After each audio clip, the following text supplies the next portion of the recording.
The Brooklyn Nets just treated a massive game against the Bucks like it was a preseason game, and the players are not happy about it. So coming into the game, Brooklyn announced that they were going to rest 4 of their 5 usual starters. Cam Johnson, Dorian Finney-Smith, Spencer Dinwiddie, and Nick Claxton were all not going to play. This is normal. This happens all the time, especially on the second half of a back-to-back the way that this was for Brooklyn. And this is a team that's also already without Lonnie Walker and Ben Simmons. So 6 guys that are normally big minute rotation guys would not be playing. But that's not the issue here. The issue is that their other 4 best remaining players all played less than 16 minutes of the game, and 3 of them didn't play beyond the first quarter, which meant that they basically played all rookies and G League guys against the Bucks in a game that they actually really need. So what exactly happened here? Now, as I said, on the second half of a back-to-back, it's not uncommon for teams to rest their players, and if they're going to rest some of them, they might as well rest a lot of them. We saw this for Utah the other night against Detroit, where they rested basically all of their normal rotation players. This part of the year especially, teams will rest games. The Nets were not going to rest their players on the first half of the back-to-back against Detroit because they wanted to make sure they weren't the team that broke that losing streak. So the second half of the back-to-back, they rested a ton of their guys. The league wants to cut down on this. They don't like this. It makes the games non-competitive in many ways,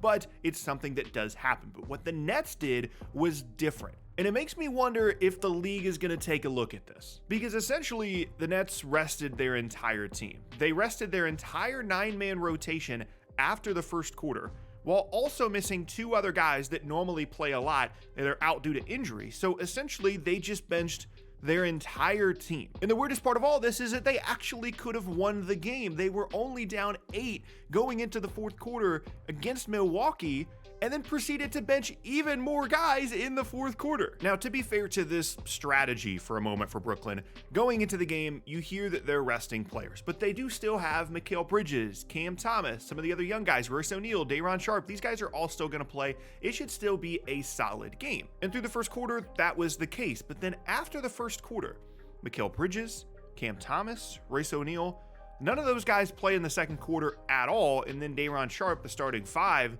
gets subbed out in the second quarter as well. And then you start the second half, and only one guy that actually started the game, Dennis Smith Jr., is on the court to start the second half. And at that point, you realize that not only are the Nets resting guys that aren't playing, but also the ones that they are playing, they somehow found a way to rest 9 players in the same game, including players that actually started. And this just isn't supposed to happen. Your starters are supposed to play regular minutes if the game is a normal score and they're healthy. If you start the game and you're playing well and you're healthy, you're not supposed to be subbed out after the first quarter and never see the floor again. Fans buy tickets to these games, people bet on the games, a lot of stuff goes into this, and when a guy starts, you expect them to play their normal minutes. Now, to be fair, I don't think a ton of people were buying tickets to come and see Nick Claxton put up post hooks, but still, it's important that if you list players as starters, that you aren't being disingenuous with that, and then you are actually going to play them as if they are starters. Like, if you want to have a particular game where you choose to give the young guys some more minutes, that's fine. Every team does that, but this went too far.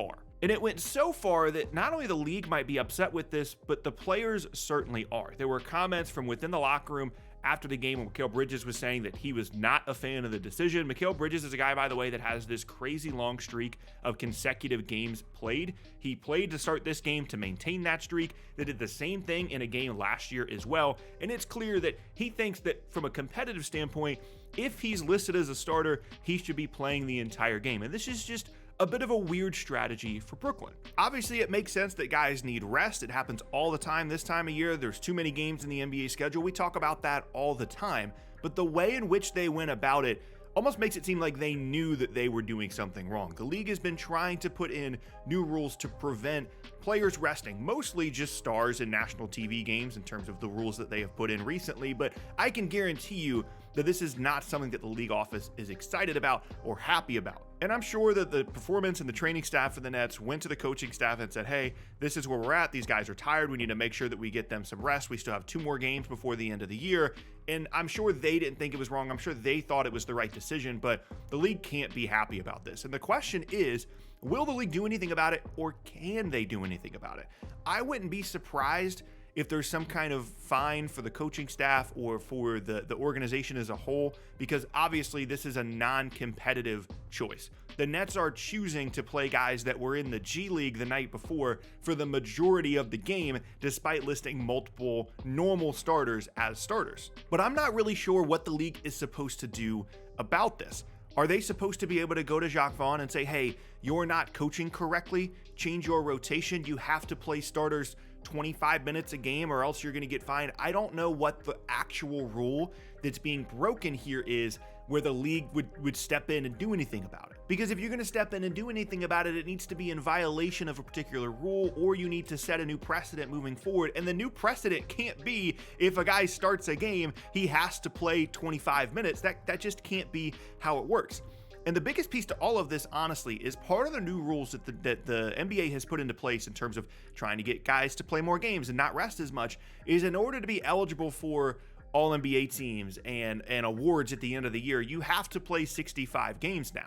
And this was something that I was concerned about at the time that they put in that game limit. Because if you're actually voting on the stuff, you have the opportunity to go in and see how many games guys played and decide if there's that big of a difference between 62 and 65 games played when you're voting on particular players. You have that choice. But now, voters no longer have that choice. If a guy didn't play 65 games, he's not eligible. And these guys want to win these awards. They help them get bigger contracts, in some case, supermax contracts. And so these kinds of situations where you technically play in the game, but you only play the first quarter or 12 minutes or 1 minute, this kind of stuff could continue to happen, which makes me think that at this point, the NBA might take this as an opportunity and say that if you are going to list a player as a starter and they are typically going to play most of the game and they don't step on the floor after the first quarter and you bench the guy that started the game, Dennis Smith Jr. started the game, started the second half, the only guy that did both, and then didn't play at all in the fourth quarter. It's almost as if Brooklyn was intentionally trying to lose the game, even though they actually really need this game given where they are in the standings. And this is honestly one of the weirdest things that I have seen in the league over the last couple of seasons, a team being this egregious about resting players. Generally speaking, I'm not that upset about guys resting on the first or the second half of a back-to-back. It happens a lot. Guys are playing too many games, they're traveling too much. All that stuff makes sense. But there's a competitive integrity that goes into listing a player as a starter in a game and then not playing them the rest of the way. It's not the first time that we have seen this, but in this particular context, it kind of is. At a certain point, it kind of sends the wrong message to your team as well, because like I said, they played Detroit on the first half of the back-to-back, played all their guys, which made sense. The second half, they play Milwaukee, and it's almost like, we don't really have that much of a chance of winning anyway, so why are we even going to bother playing our guys? There's something off and just gross about this decision-making process, and I'm honestly really surprised that Brooklyn went through with it. So now we will have to see. Do you guys think this was wrong? Do you think the NBA is going to step in and do anything about it? Because honestly, this one kind of broke my brain.